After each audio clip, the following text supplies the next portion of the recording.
भगवद गीता के 15वें अध्याय में एक बहुत ही दिलचस्प, एक बहुत ही गहरा रूपक है। आज हम उसी के बारे में बात करने वाले हैं। जरा सोचिए, क्या हो अगर हमारी ये दुनिया, ये जो पूरी हकीकत हमें दिखती है, वो असल में बस एक उल्टा पेड़ हो।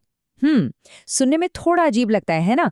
तो चलिए इस पुरानी और गहरी पहेली को समझने की कोशिश करते हैं, इसकी एक एक परत को खोलते हैं।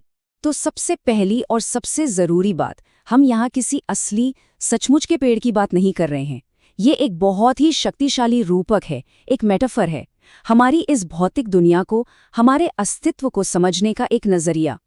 तो इसका मूल विचार ये है कि हमारी असलियत बस एक परछाई है, एक रिफ्लेक्शन। ठीक वैसे ही जैसे पानी में किसी पेड़ का उल्टा प्रतिबिंब दिखता है, गीता के अनुसार एक असली पेड़ आध्यात्मिक दुनिया में है और हम सब एक तरह से उसकी परछाई में जी रहे हैं। देखिए, स्रोत साफ साफ कहता है कि ये भौतिक दुनिया आध्यात्मिक दुनिया के असली पेड़ की सिर्फ एक परछाई है और ये परछाई हमारी इच्छा पर टिकी हुई है।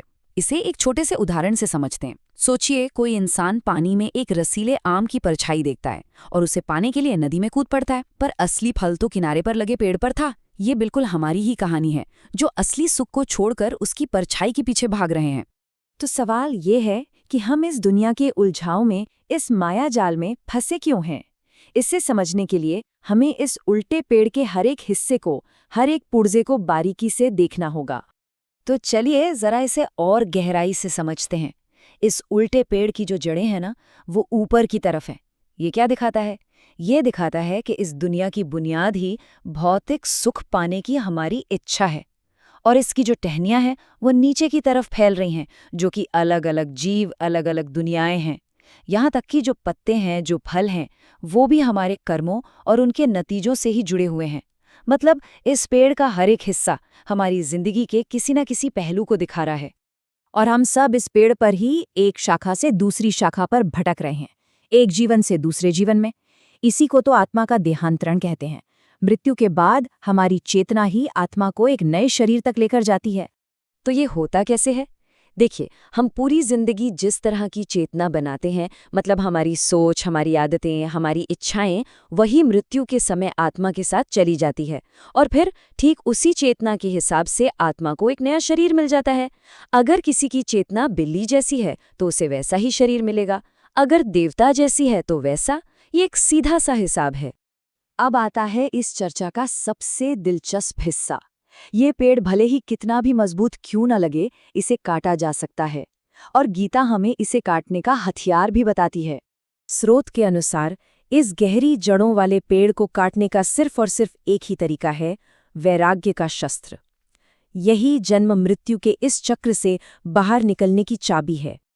लेकिन एक मिनट, वैराग्य का असली मतलब क्या है?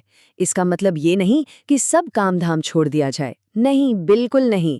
इसका मतलब है काम के फल का आनंद लेने की इच्छा को छोड़ना। ये इस झूठे ख्याल को छोड़ना है कि मैं इस दुनिया का स्वामी हूँ। यह हमारी सोच और हमारी इच्छाओं में एक बहुत बहुत बड़ा बदलाव है।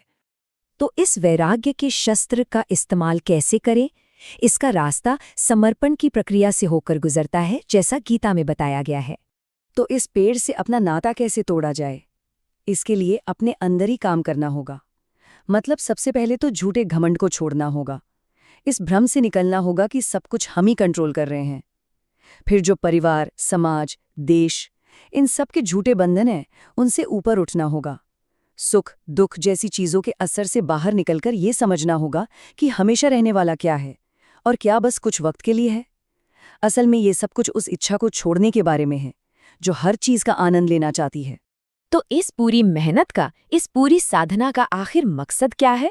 मकसद है परछाई से निकलकर उस असली स्रोत तक पहुंचना, यानी आध्यात्मिक दुनिया तक। चलिए इन दोनों दुनियाओं के फर्क को जरा समझते हैं। एक तरफ है ये भौतिक दुनिया, जो एक परछाई की तरह अस्थायी है, टेम्परेरी है और अंधेरे से भरी है। यहाँ रोशनी के लिए भी सूरज और चांद की जरूरत पड़ती है। और दूसरी तरफ है आध्यात्मिक दुनिया, जो असली है, शाश्वत है और खुद की रोशनी से रोशन है। उसे किसी सूरज या चांद की जरूरत नहीं। और ग्रंथ ये बिल्कुल साफ कहता है, जो एक बार उस परम धाम तक पहुंच गया, वो फिर कभी इस परछाई वाली दुनिया में, इस भौतिक दुनिया में लौटकर नहीं आता। यही असली मुक्ति है, परम स्वतंत्रता। और इस सच्ची समझ का नतीजा क्या होता है? गीता में इसका एक बहुत ही शक्तिशाली निष्कर्ष दिया गया है। जो कोई भी मुझे परम पुरुषोत्तम भगवान के रूप में जानता है, वो सब कुछ का ज्ञाता है, इसलिए वो मेरी पूर्ण भक्ति सेवा में संलग्न होता है। मतलब सच्ची समझ हमेशा भक्ति की ओर ही ले जाती है। तो आखिर में एक सवाल खुद के लिए है, हम सबके लिए है। अपनी दुनिया के इस उल्टे पेड़ को काटने का आखिर क्या मतलब है? इस पर सोचिएगा जरूर।